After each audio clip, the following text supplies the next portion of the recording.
All right, now look, David, as I said, interest rates are the big deal this week. Now, I've got my own little insights into interest rates that I'd like to share with you, if you don't mind. Now, this will take you back to Economics 101 when you were at school, but nobody's talking about this. Now, what I've got here is a lovely chart that I created using Reserve Bank data. Now, the red line is the target cash rate. So this red line here is the cash target rate, the RBA's cash target rate. And as you can see, obviously it's spiked up, you know, from nearly 0 to 4.1 where it is now. Now, this blue line is CPI. And you'll see that traditionally, the cash target rate exceeds CPI. You know, there's all what you would normally expect that CPI is a couple of percent above.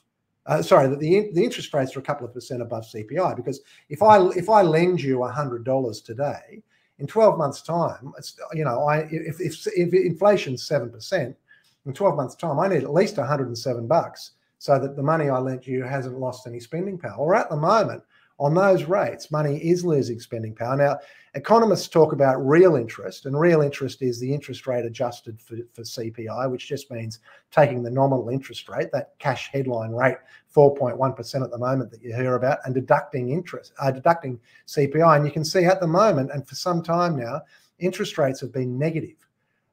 So you can talk about why interest rates are going up and, you know, wage claims and all that sort of stuff. I look at this graph, and to me, there's one, you know, that red line has to get back above the blue line, or the blue line has to come under the red line. Now, I guess you might argue that the wage cases and what have you, and all those other pressures, energy costs, are forcing the blue line up, but the red, somehow that needs to invert. Have you got sort of any? That's a question without notice, but any thoughts on that? Well, you just explained, you know, the importance of net zero inflation, haven't you?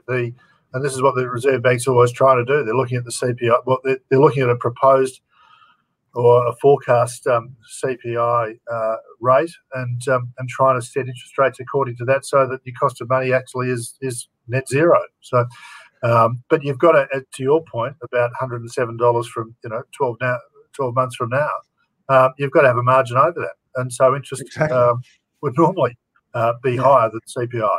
I mean, most of our working life in finance, I mean, the interest rates that you've been dealing with for most of our working life, that, you know, it's been CPI plus a couple of percent. And it's upside down, which means that, you know, even your home loan, what's the home loan rate at the moment? 5% thereabouts. You know, and this is not financial advice, but you're better off drawing down on your home loan and buying stuff now, you know, or invest. And the trouble is in investments. But look, I'm getting off topic. Now, you're dealing with interest rates every day, as I am. But I mean, you're in your role, you know, as a partner at Quantum. So how is this affecting your day job? Okay, so it's surprising that it's not really affecting it at all. In terms of the volume of business that we're writing, and we are ahead of where we were, significantly ahead of where we were last year, and obviously the year before. But if you go back to pre-COVID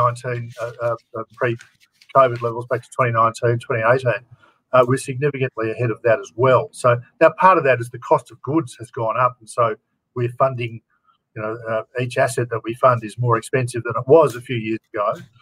But we're certainly ahead of than that CPI increase. So it hasn't stopped people. You keep on hearing gloom and doom, and that the economy is going to slow down. What you're hearing in theory is not actually happening in practice, and I imagine your business is the same, Nick. So people are still spending money. Businesses are still investing in their business and acquiring new assets and borrowing to do that. And the change in interest rates, go back to when interest rates were at their absolute historic low, and no one expected them to stay there forever. But if you had anything outside of what the normal big four banks were doing, you weren't paying those, you know, record low interest rates anyway, because it was really only the major banks who were offering money at the absolute prices. Yeah, but, you know, like a lease on a car, for example, was down to what, 2.9% or something? And there were some deals that were down there, and that sort of equivalent Pricing now is probably in the sixes. Well, it is in the sixes. Yeah. But the thing is though, interest rates. I think that last rise, that's really going to hurt. You know, and they certainly well, apparently 25% of home buyers in New South Wales last year bought for cash, so it's not going to hurt those people. But this green line I've got here, interest rates are negative, and negative interest rates stimulate purchase and investment, because like we said, if you hold your money, there's no point saving the money because you're losing value. And so it is stimulatory, as counterintuitive as that is, given the level of interest rates.